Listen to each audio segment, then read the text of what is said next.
So there is a total commitment of the US to NATO, a total commitment to the famous Article 5, an attack on one is an attack on all, but also clearly a commitment that we have to speed up the spending in Europe, do more ourselves, so that for the US it is possible for them to spend more time and resources on the Indo-Pacific, which I think is logical.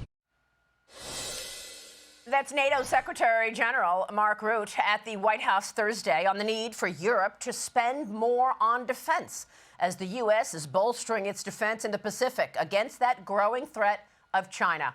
This as President Trump simultaneously tries to broker a peace deal between Ukraine and Russia, with Russian President Vladimir Putin meeting with U.S. Special Envoy Steve Witkoff in Moscow on Friday. Joining me now with the very latest on the negotiations is U.S. Ambassador to NATO Matthew Whitaker. Ambassador, it's great to see you this morning. Thank you so much for being here. Give us your sense of progress from our NATO members since you've taken this job. Yeah. Well, good morning, Maria. It's great to be with you today. Well, I think our European allies and Canada understand that they need to do a lot more than they have since they committed to 2% spending of their GDP on defense and defense-related activities.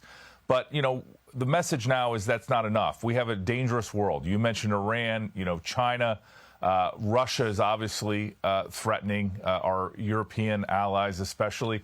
And so it's a big, dangerous world. And we all need to take advantage of this once-in-a-lifetime moment where Donald Trump is leading these alliances to make sure that they are ready to address all of these threats.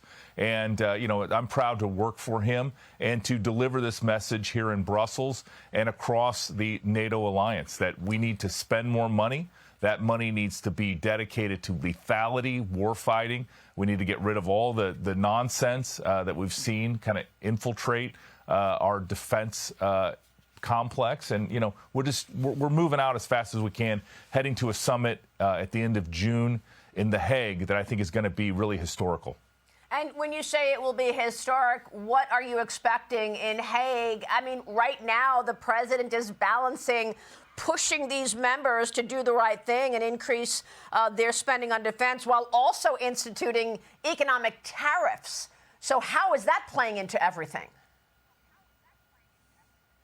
Well, Maria, you know that those two things are actually related. You know, the underspending on defense coupled with the disadvantageous trade situation where Europe has run a trade surplus with the United States of $250 billion, just below the $300 billion that China has run every year. And so that is unsustainable. And you know, our European allies have to understand the reality of the situation. You know, we want fair, free trade that works for the American people. That's, you know, if you look at Donald Trump's America First agenda that I campaigned all over the United States for in 2016, 2020, and 2024, you know, that is something that delivers for the American worker and the American family. And so, you know, I think our NATO allies completely understand what is at stake, what they need to do.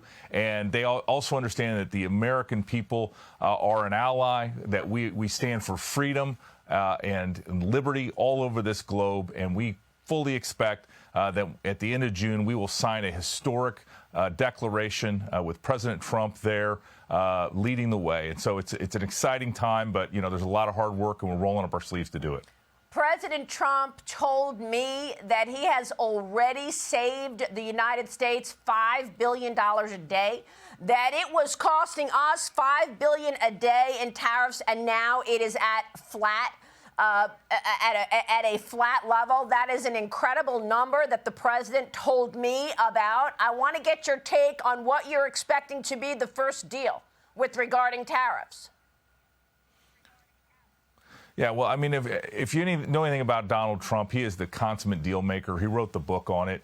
And what you're seeing is he is trying to take these, you know, and prioritize those that are willing to make a deal, those that are willing to lower down and reduce and eliminate the barriers to American products being exported from the United States to our allies and our trading partners. And so, I mean, I think it is right now at the White House. I was just there on Friday with the president. It looks like they are fully working on all of these deals simultaneously, but prioritizing the most important ones first. Ambassador, it's great to have you this morning. Thanks so much for your leadership. We'll continue to check back with you.